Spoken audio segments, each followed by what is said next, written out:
Dear Goenkars from across the globe, I want to start a very painful and difficult conversation with you regarding the deteriorating condition of the Basilica of Bom Jesus, which began from the removal of its plaster in the 1950s. If we want to conserve the basilica, we have to replaster the exterior to avoid a major tragedy in the future. Not many of you may be aware that the red laterite look of the basilica is a rather recent one. The basilica was fully plastered, like every other church in Goa, for close to 350 years, from its inauguration in 1605 till the early 1950s.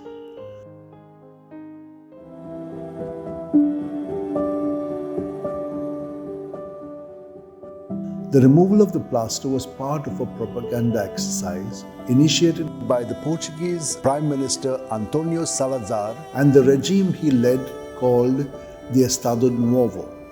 The Estado Novo came to power in Portugal in the 1930s, promising an economic and cultural renewal of Portugal and its overseas territories. They began renovating monuments in Portugal and their overseas territories to make them look more ancient, so as to reflect the values of the regime. They sent an archaeological mission from Portugal, led by the Portuguese architect and restorer Baltasar de Castro, to renovate the monuments of Old Goa for the exposition of St. Francis Xavier in 1952. The architectural renovations in Old Goa were a means to prove just how rooted the Portuguese presence in Goa was. Besides the basilica, the plaster of the arch of the Viceroy was also removed, but the arch soon collapsed, showing just how important this coat of plaster to the laterite stone was. There were other unscientific renovations carried out, like the changes in the roofscape of the basilica and the addition of reinforced concrete slabs into the ancient monument. These acts of political propaganda, masquerading as architectural conservation, were done without consultation with Goan experts or the public at large. The basilica has been dying a slow death ever since.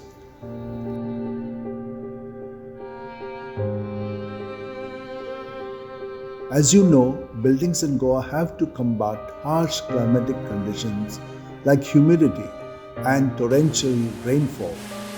Buildings are plastered and painted to protect them against such elements. It is a miracle that the basilica is still standing after close to 70 years of monsoons. If you visit the basilica and take a close look at the structure now, the stone has been irreversibly damaged by weathering. In some places, there is a loss of detail and ornamentation, or it has been badly disfigured. In other areas, the stone itself crumbles into powder upon touching it, and the dust accumulates on the ground.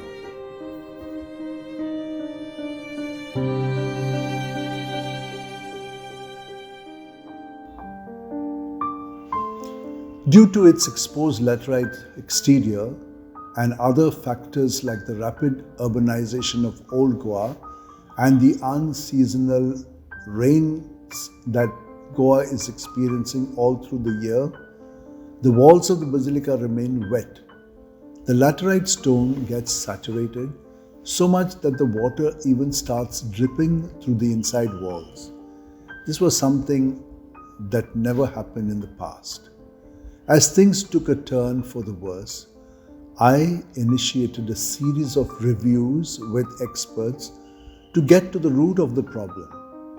Various experts in the country and abroad have said that the lime plastering of the exposed laterite surface of the basilica is the only time-tested solution to conserve it.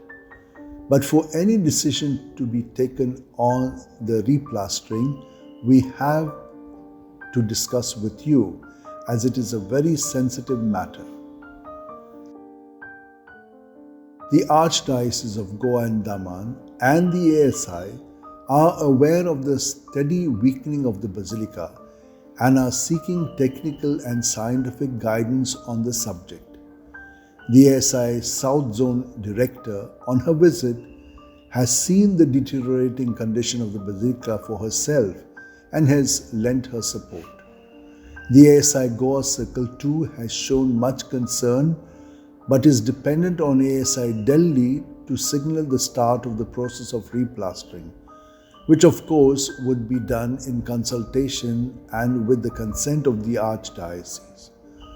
For this, we need the emotional support from Goenkas across the globe.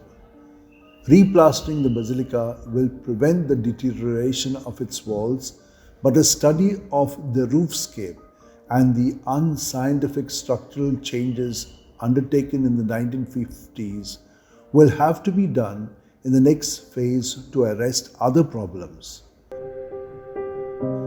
Other measures like the demarcation of the 100 meters and the 200 meters prohibited and regulated zones will have to be undertaken on the Goa regional plan on a priority basis. This is something that we will take up with the Goa government, so that the Basilica and other monuments of old Goa are not affected by flooding caused to the rampant urbanization of the surroundings, which is leading to large volumes of water flowing down into the core area from the Kadamba Plateau.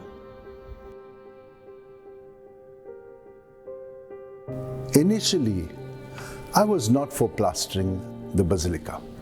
Like you, I too have seen it in its unplastered form. But over the years, I have seen its steady decline. And the experts also say that it can collapse if it is not plastered. So we must act swiftly, unitedly, and quickly to replaster it. I would like to invite you to come and take a look at it so that you can inform yourself, your family, and friends about this precarious condition of the Basilica. I would like to hear from you on this matter, and you can email us at basilicabj@gmail.com. Through the intercession of St. Francis Xavier, may we all be blessed to do something quickly and speedily for our Basilica. Thank you.